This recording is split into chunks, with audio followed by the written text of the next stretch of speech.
419, puing luar angkasa. Setelah keheningan malam, Lin Chen dan Little Bao Xiong keluar dari penginapan, keesokan paginya. Kota Nanyang merupakan kota besar dengan banyak prajurit, dan letaknya tidak jauh dari pegunungan Fenglei. Oleh karena itu, Anda dapat melihat sejumlah besar karavan dan prajurit pemburu monster keluar masuk. Ada juga banyak kios di kedua sisi jalan. Lin Chen tidak segera berangkat ke Leicheng, tetapi pertama-tama berjalan mengelilingi kota Nanyang. Awalnya, dia sedikit khawatir lelaki tua berambut putih itu akan menyusulnya, tetapi ketika dia melihat lelaki kuat di tahap awal alam Baoyuan juga ada di kota, dia melepaskan kekhawatiran ini. Orang kuat di tahap awal alam Baoyuan bukanlah penguasa kota-kota Nanyang dan tidak ada hubungannya dengan kota Nanyang. Namun, kota Nanyang memiliki peraturan yang bahkan orang kuat di alam Baoyuan tidak dapat terbang jika dia ingin memasuki kota.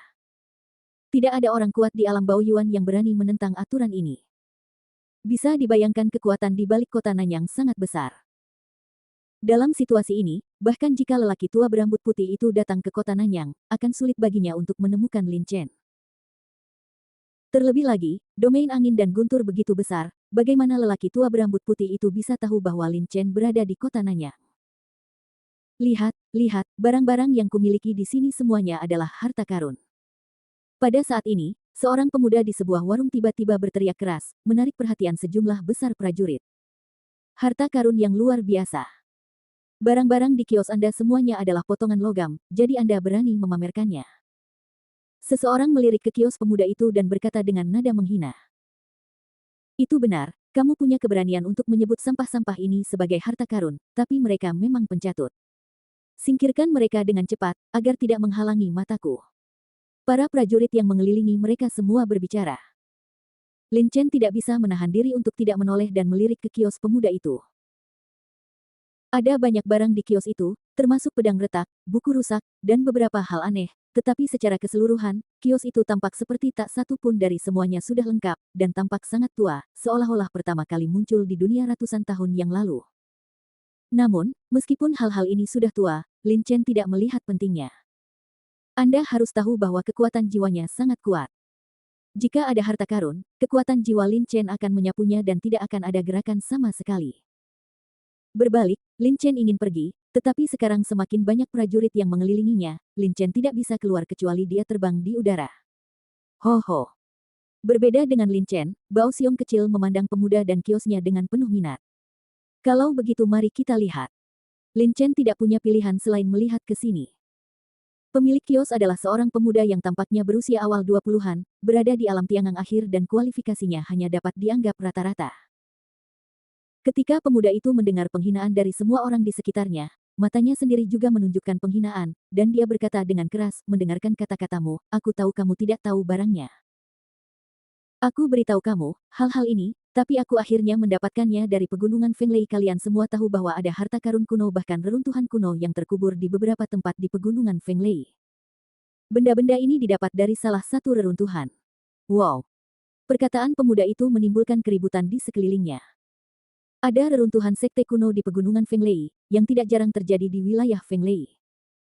Tapi meskipun saya tahu ada sesuatu di pegunungan Fenglei, reruntuhan sekte kuno, hanya ada sedikit prajurit yang benar-benar dapat menemukan reruntuhan kuno dan memasukkan barang-barang ke dalamnya.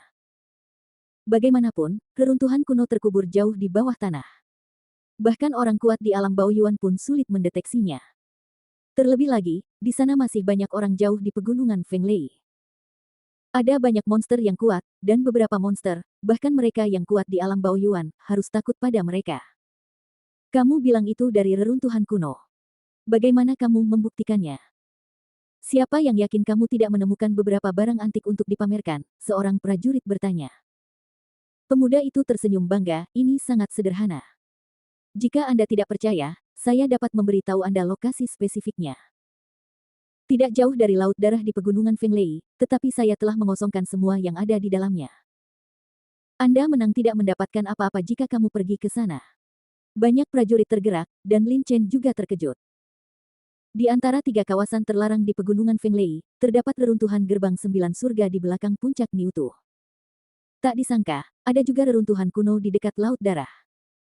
Namun, Lin Chen tidak sepenuhnya yakin, lagi pula, perkataan pemuda itu belum bisa dikonfirmasi, tidak ada yang tahu apakah yang dikatakan pemuda itu benar. Ho ho. Pada saat ini, beruang kecil di bahu Lin Chen meraung 2 kali, suaranya sangat kesal. Meskipun auman si kecil sebelumnya keras, itu tidak kekerasan, Lin Chen tidak bisa menahan diri untuk tidak melihat beruang kecil yang kejam itu. Kemudian mereka melihat Little Storm Bear sedang menatap sebuah benda yang ada di kios pemuda itu. Benda itu adalah sepotong besi ternoda, berbentuk setengah lingkaran, dan kelihatannya tidak persis sama. Mengikuti tatapan beruang badai kecil itu, hati Lin Chen tergerak ketika dia melihat potongan besi itu. Puing-puing luar angkasa. Ini hampir persis sama dengan kunci pecahan luar angkasa yang dimasuki beruang kekar kecil dalam persidangan terakhir kali. Namun, pecahan luar angkasa ini tidak memiliki nafas sama sekali. Jika beruang kekar kecil itu tidak menyadarinya, Lin Chen tidak akan menemukan bahwa potongan besi ini adalah pecahan ruang. Puing-puing luar angkasa adalah suatu hal yang diperlukan untuk menciptakan ruang rahasia. Hal ini sangat langka dan langka, saya tidak menyangka ada bagiannya di sini. Pemuda itu mengklaim bahwa dia mendapatkan benda-benda ini dari reruntuhan kuno di Laut Darah. Mungkinkah ada pecahan luar angkasa di suatu tempat? Lin Chen merasa sedikit panas di hatinya. Fragmen luar angkasa dapat menciptakan alam rahasia luar angkasa. Meskipun dunia rahasia luar angkasa tidak sebaik dunia kecil, tapi itu tidak akan jauh berbeda. Jika Lin Chen dapat membuat ruang rahasia, maka dia dapat menyerang ketika dia maju, dan dia dapat memasuki dunia rahasia untuk bertahan ketika dia maju. Mundur. Bagaimanapun, tidak mungkin orang lain memasuki ruang rahasia yang dibuat oleh Lin Chen tanpa izinnya. Di alam rahasia luar angkasa, Lin Chen adalah langit, dan dia adalah pencipta. Setelah menenangkan diri sejenak, Lin Chen segera menolak ide aslinya, munculnya satu fragmen ruang sangat luar biasa. Tidak akan pernah ada 2 fragmen ruang di tempat yang sama.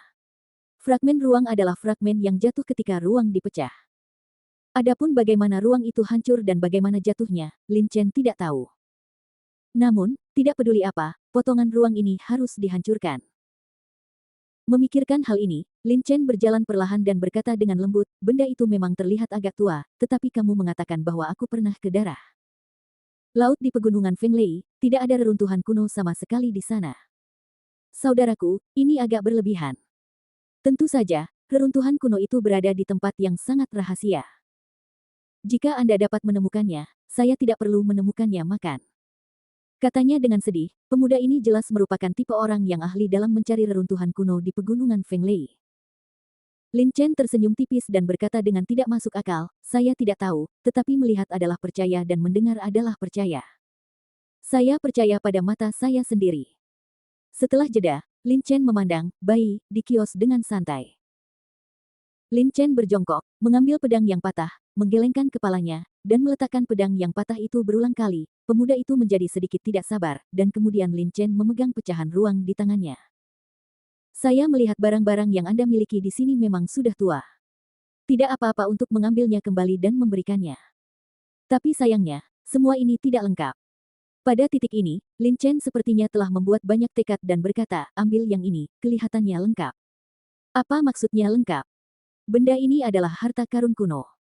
Pemuda itu berkata dengan tidak sabar. Ketika semua orang di sekitar melihat Lin Chen ingin membeli potongan besi, mereka semua mulai berteriak. Saudaraku, kamu harus percaya pada matamu. Apakah kamu ingin sampah ini juga? Lupakan saja, aku terlalu malas untuk mengambil barang ini sebagai hadiah. Semua orang menasihati Lin Chen untuk tidak membeli besi ini. Lin Chen tersenyum tipis dan berkata, saya tertarik dengan besi ini. Tolong beritahu saya harganya. Apakah kamu bercanda? Ini sampah. Jika sampah luar angkasa dianggap sebagai sampah, maka mungkin tidak ada harta karun yang tersisa di dunia ini. Namun, tidak ada yang bisa melihat bahwa itu adalah puing-puing luar angkasa, jadi mereka tidak mengetahuinya dan tidak menyalahkan mereka. Melihat Lin Chen sangat ingin membelinya, pemuda itu akhirnya menunjukkan senyuman di wajahnya. Ini adalah bisnis pertamanya, yang disebut awal yang baik, jadi pemuda itu tidak berniat menawar terlalu tinggi. Setelah merenung beberapa saat, pemuda itu berkata, karena kamu benar-benar ingin membelinya, beli saja 1000 batu spiritual tingkat rendah. Tidak peduli seberapa murahnya, itu tidak akan berfungsi. Dan izinkan saya memberitahu Anda, ini benar-benar harta karun kuno, Anda tidak akan kehilangan uang jika membelinya. Bagian besi ini hanyalah sebuah item yang tidak mencolok di antara banyak item. Untuk memulai dengan baik, pemuda itu menawar 1.000 yuan untuk batu spiritual tingkat rendah. Jika tidak, bahkan jika dia memiliki 10.000 batu spiritual tingkat rendah, dia dapat meneriakannya, karena dia tahu kalau ini memang yang dia temukan dari reruntuhan kuno. Di mata anak muda, harga ini murah, namun bagi sebagian lainnya, harganya sangat mahal. Kamu bisa meneriakkan 1.000 batu spiritual tingkat rendah. Ini benar-benar penawaran acak. Siapapun yang membelinya akan tertipu. Lin Chen mengabaikan kata-kata orang-orang di sekitarnya, apalagi 1.000 batu spiritual tingkat rendah. Bahkan jika pemuda itu meneriakkan 10.000 batu spiritual tingkat rendah, Lin Chen juga akan membeli batu spiritual itu. Jika dia tidak ingin menarik perhatian terlalu banyak orang, Lin Chen tidak akan repot-repot melakukan masalah seperti itu dan hanya menukar potongan besi itu dan pergi. Tepat ketika Lin Chen hendak mengeluarkan batu roh, tiba-tiba, suara yang agak marah tiba-tiba terdengar, "Tunggu sebentar, saya ingin sepotong besi ini. Saya akan memberi Anda 10.000 batu roh tingkat rendah." Wow! Suara itu jatuh, dan terjadi keributan di sekitar. 10.000 batu spiritual tingkat rendah. Apakah orang ini idiot? Dia sebenarnya menghabiskan 10.000 batu spiritual tingkat rendah untuk membeli sepotong sampah. Saat berikutnya, 4 orang terlihat masuk dari luar kerumunan. Orang yang baru saja berbicara adalah Duan Liang, yang diusir oleh Lin Chen 2 hari lalu. Murid inti dari Sekte Si Jue, bagaimana mungkin mereka? Ketika para prajurit di sekitarnya mengenali orang-orang itu, mereka segera menjadi lebih terkejut. Murid inti dari 10 Jue Sekte semuanya bersaing untuk mendapatkan sepotong besi ini. Apakah ini benar-benar harta karun kuno? Beberapa orang tidak bisa membantu tetapi merasa sedikit terguncang. Memikirkan tindakan Lin Chen sebelumnya, itu memang sedikit mencurigakan. Mungkin Lin Chen melihat bahwa benda-benda ini benar-benar nyata. Itu adalah harta karun kuno, jadi saya ingin membeli potongan besinya. Lin Chen melirik keempat anggota Sekte Si Jue dan sedikit mengernyit. Duan Liang, apa yang kamu lakukan? Pada saat ini, 3 orang lainnya dari Sekte Si Jue juga bingung. Duan Liang tiba-tiba datang dan mulai menawar sepotong besi. Kakak senior Ou, ini masalah antara aku dan anak ini, tolong jangan khawatir tentang itu. Duan Liang sangat khawatir dengan teriakan Lin Chen sebelumnya padanya, tapi sekarang dia bertemu dengannya lagi, dia tidak punya niat untuk melakukannya, membiarkan Lin Chen pergi. Lagi pula, sialan hadir pada saat itu, dan bahkan jika Duan Liang ingin berurusan dengan Lin Chen, dia tetap harus mewaspadai sialan. Lin Chen tidak melihat ke arah Duan Liang lagi. Lin Chen dapat dengan mudah mengalahkan prajurit level ini. Duan Liang sama sekali tidak layak menjadi lawannya. Pada saat ini, pemilik kios muda juga ragu-ragu, awalnya dia berencana untuk menjual potongan besi tersebut kepada Lin Chen, tetapi siapa yang tahu bahwa murid inti dari Sekte Si Jue tiba-tiba muncul dan menawarkan 10.000 batu spiritual tingkat rendah. 10.000 batu spiritual tingkat rendah, ini adalah harga yang awalnya ingin ditawarkan oleh pemilik kios muda, tetapi karena Lin Chen memiliki awal yang baik, dia hanya menjual 1.000 batu spiritual tingkat rendah. Bab 420, berlututlah. Setelah merenung sejenak, pemilik warung muda itu menggelengkan kepalanya ke arah Duan Liang dan berkata, "Maafkan aku, kamu harus jujur dalam berbisnis. Aku sudah berencana untuk menjualnya kepada saudara ini, dan jika aku menarik kembali kata-kataku, itu akan menjadi pelanggaran kepercayaan. Selain itu, ini semua sayang, kamu dapat melihat yang lain." Duan Liang adalah murid inti dari Sekte Si Jue. Pemilik kios muda tidak mau menyinggung dia, tapi dia hanya mengandalkan kiosnya untuk bertahan hidup. Jika dia tidak berbicara tentang integritas, saya khawatir tidak akan ada seorang pun di masa depan. Berapa banyak orang yang datang untuk membeli barang-barangnya, sehingga pemilik kios muda akhirnya memutuskan untuk menjual ke Lin Chen. Lin Chen tersenyum. Wajah Duan Liang langsung menjadi gelap, mencari kematian. Tanpa mengucapkan sepatah kata pun, Duan Liang menamparkan pemilik kios muda itu dengan telapak tangannya. Duan Liang berada di tahap tengah alam Zendao, sedangkan pemilik kios muda berada di tahap akhir alam Tiangang. Perbedaan antara tingkat budidaya mereka bahkan tidak sedikit. Suatu ketika telapak tangan Duan Liang menyerang kios muda dan paruh baya pemilik, yang terakhir pasti akan mati. Tindakan Duan Liang begitu tiba-tiba sehingga tidak ada orang di sekitarnya yang bisa bereaksi. Keluar. Pada saat kritis, teriakan keras tiba-tiba terdengar. Lin Chen menatap Duan Liang dengan dingin, dan mengeluarkan satu kata dari mulutnya. Pada saat ini, Lin Chen telah sepenuhnya pulih dari luka-lukanya, dan budidayanya telah meningkat pesat. Momentum yang terkandung dalam satu kata itu cukup untuk menekan Duan Liang. Berdengung-berdengung. Dalam sekejap, Duan Liang begitu pusing karena perkataan Lin Chen, gelombang kata, pergi, terus berputar-putar di benaknya. Anda harus tahu bahwa kata-kata Lin Chen mengandung niat pedang tingkat kedua untuk menghancurkan, niat pedang tingkat pertama waktu, dan energi sejatinya yang sangat kaya. Wow! Wajah Duan Liang menjadi pucat, dia membuka mulutnya dan mengeluarkan seteguk darah. Tubuhnya mundur beberapa langkah dan menabrak beberapa orang di belakangnya. Terjadi tabrakan, dan semua orang di sekitar akhirnya bereaksi. Ketika Lin Chen meneriaki Duan Liang dengan satu kata, ekspresi semua orang dipenuhi dengan rasa tidak percaya. Apakah Anda bercanda? Duan Liang adalah murid inti dari Sekte Sijue, dan berada di tahap tengah alam Dao sejati, sementara Lin Chen. Dia hanya berada di puncak alam Tiangang.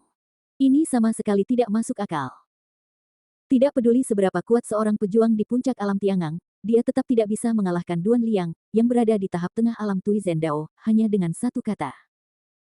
Hanya saja semua orang tidak tahu bahwa tingkat kultivasi Lin Chen yang sebenarnya sudah berada pada tahap akhir dari alam Dao sejati. Dalam hal budidaya, dia jelas merupakan yang terbaik di kalangan generasi muda. Wajah Duan Liang berubah menjadi hijau dan merah, matanya melebar saat dia menatap Lin Chen, tapi dia tidak berani bergerak. Setelah diteriaki oleh orang yang sama 2 kali berturut-turut, betapapun tebalnya kulit Duan Liang, dia tidak bisa menahan amarah di hatinya. Terlebih lagi, kali ini beberapa kakak laki-lakinya masih berada di sisinya. Yang mulia, Anda sudah keterlaluan. Kakak senior O di sebelah wajah Duan Liang menjadi gelap dan dia menatap Lin Chen dengan dingin. Nama kakak senior O adalah O Tianming. Ketika Wang Dong masih di Sekte Sijue, O Tianming adalah murid inti kedua dari Sekte Sijue. Sekarang setelah Wang Dong pergi, murid inti dari Sekte Sijue adalah O Tianming. O Tianming juga sangat terkejut. Lin Chen sebenarnya membubarkan Duan Liang dengan satu kata.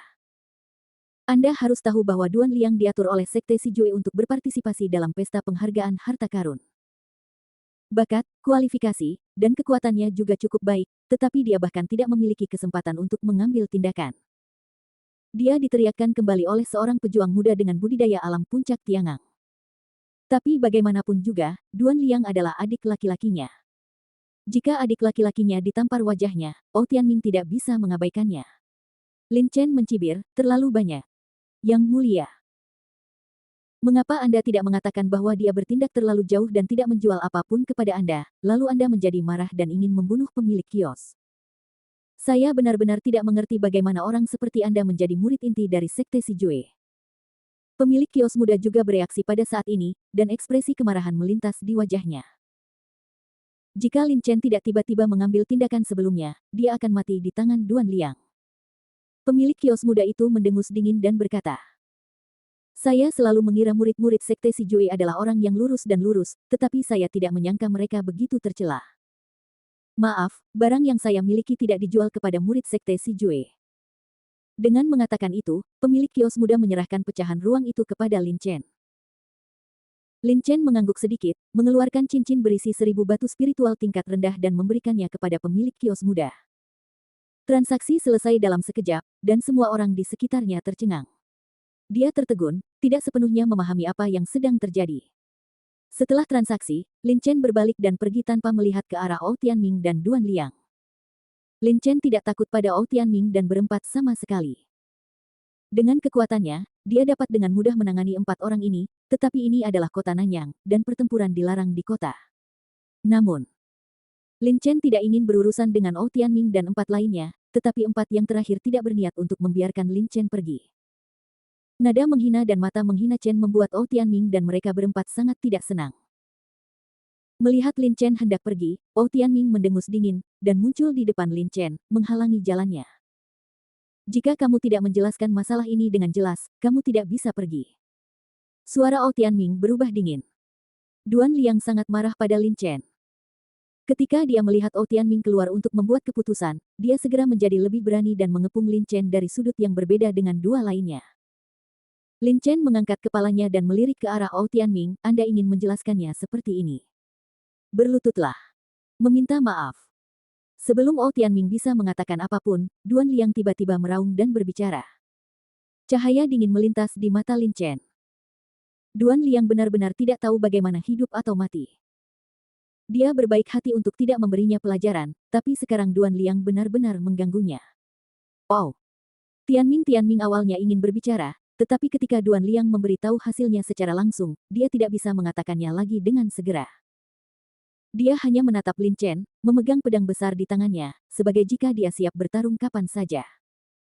Saya tidak menyangka bahwa murid-murid sekte si Jue tidak tahu malu seperti itu, 4 orang berurusan dengan 1 orang, sama sekali tidak terlalu menindas. Menurutku saudara ini juga luar biasa. Dia bisa memaksa seorang pejuang di alam Zen Dao tingkat tengah untuk mundur hanya dengan 1 kata. Kekuatannya pasti sangat tidak normal. Tidak peduli seberapa kuatnya dia hanya berada di puncak alam Tiangang. Sekarang 4 orang dari sekte si Jue mengelilinginya, apakah dia masih bisa menjadi lawannya? Sayangnya, salah satu sepupu saya masih ingin bergabung dengan sekte si Jue. Sekarang sepertinya sekte si Jue tidak begitu bagus, jadi sebaiknya saya membujuknya untuk pindah ke sekte lain. Semua orang di sekitar melihat Ou Tianming dan 4 orang mengelilingi Lin Chen, dan mereka semua mulai berbicara dengan lembut.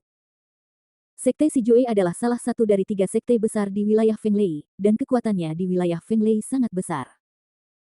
Di luar sekte Jue, ada 2 sekte besar lainnya dan 8 keluarga besar, jadi beberapa pejuang berbakat memiliki banyak pilihan untuk bergabung. Banyak pejuang tidak mau bergabung dengan sekte si Jue. Duan Liang menatap Lin Chen. Matanya sedikit merah. Karena kulitnya telah benar-benar rusak hari ini, dia tidak berniat untuk melepaskan Lin Chen. Lin Chen melirik Duan Liangxi dengan ringan. Saling memandang, dia berkata, sekarang kamu pergi, aku bisa berpura-pura belum pernah melihatmu. Mencari kematian. Wah, kepalamu pasti ditendang oleh keledai. Situasinya jelas tidak baik untuk Lin Chen, tapi Lin Chen mengatakan ini kata-kata sombong. Di mata 2 murid sekte si Jue lainnya, Lin Chen sama sekali tidak tahu apa-apa dalam menganalisis situasi dan sangat tidak tahu apa-apa. Ekspresi Ou Tianming dan Duan Liang menjadi gelap, dan Duan Liang berkata dengan suara serak, sepertinya kamu bersedia. Kalau begitu, jangan salahkan aku karena bersikap kasar. Oh, mengapa kamu ingin bersikap kasar? Lin Chen tersenyum ringan.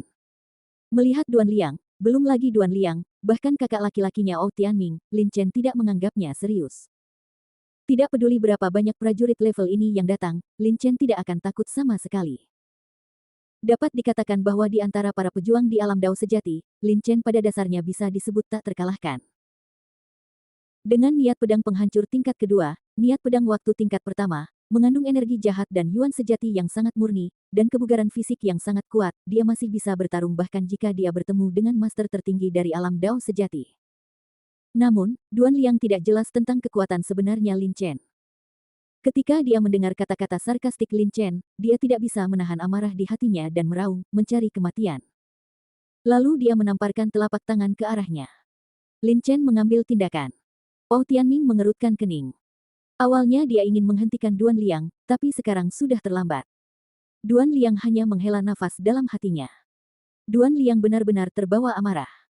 Ini kota Nanyang, bagaimana bisa menjadi tempat bertempur? Bahkan jika dia ingin membunuh anak ini, dia harus meninggalkan kota Nanyang terlebih dahulu. Duan Liang baru saja mengambil tindakan, dan pada saat ini, suara omelan seorang wanita tiba-tiba terdengar, berhenti. Tapi Duan Liang sangat marah saat ini dan ingin segera membunuh Lin Chen. Bagaimana dia bisa benar-benar berhenti mendengarkan kata-kata pria ini? Alih-alih berhenti, Duan Liang mempercepat kecepatannya dan memukul Lin Chen dengan telapak tangan yang cepat. Saya tidak tahu apakah harus hidup atau mati. Lin Chen bersenandung dan meninju dengan ringan. Ledakan.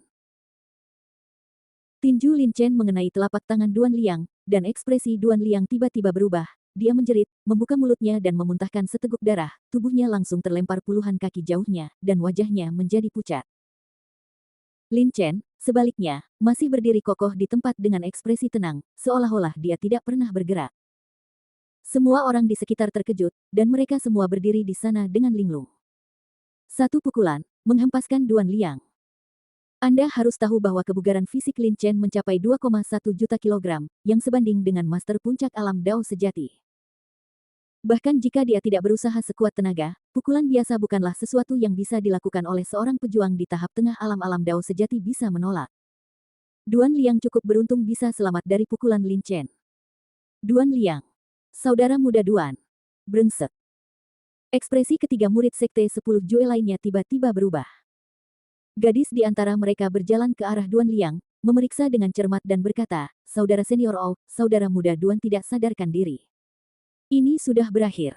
Bajingan ini. Kata-kata terakhir ditujukan kepada Lin Chen. Wajah Tianming menjadi semakin suram saat ini. Awalnya, dia hanya ingin memberi pelajaran pada Lin Chen dan kemudian pergi. Bagaimanapun, mereka berempat akan ke Lei Cheng untuk berpartisipasi dalam pesta penghargaan harta karun. Tanpa diduga, Lin Chen membuat Duan Liang pingsan dengan satu pukulan. Mari kita lihat. Sepertinya dia masih terluka parah, jadi tidak jelas apakah dia masih bisa berpartisipasi. Meskipun dia marah, dia juga sangat terkejut. Tianming berbeda dari Duan Liang. Dia bisa menjadi murid inti dari Sekte Si Jue. Tak perlu dikatakan lagi, bakat, kualifikasi, dan kekuatannya. Yang paling penting adalah dia juga memiliki metodenya sendiri. Tianming tahu di sekilas kebugaran fisik Lin Chen sangat bagus, kuat. Master pelatihan tubuh. Tianming menyipitkan matanya, dan perasaan membunuh muncul. Lin Chen bahkan tidak melihat ke arah Tianming, tetapi matanya tertuju pada 3 orang yang berjalan cepat di luar kerumunan. Ketiga orang ini adalah 2 wanita dan 1 pria. Gadis yang dipimpin oleh mereka memiliki sosok yang seksi dan penampilan yang sangat cantik. Dia sama dengan Sue Lingyun dan Xia Lin Chen dibandingkan dengan Lan, gadis ini jelas memiliki temperamen yang agak panas.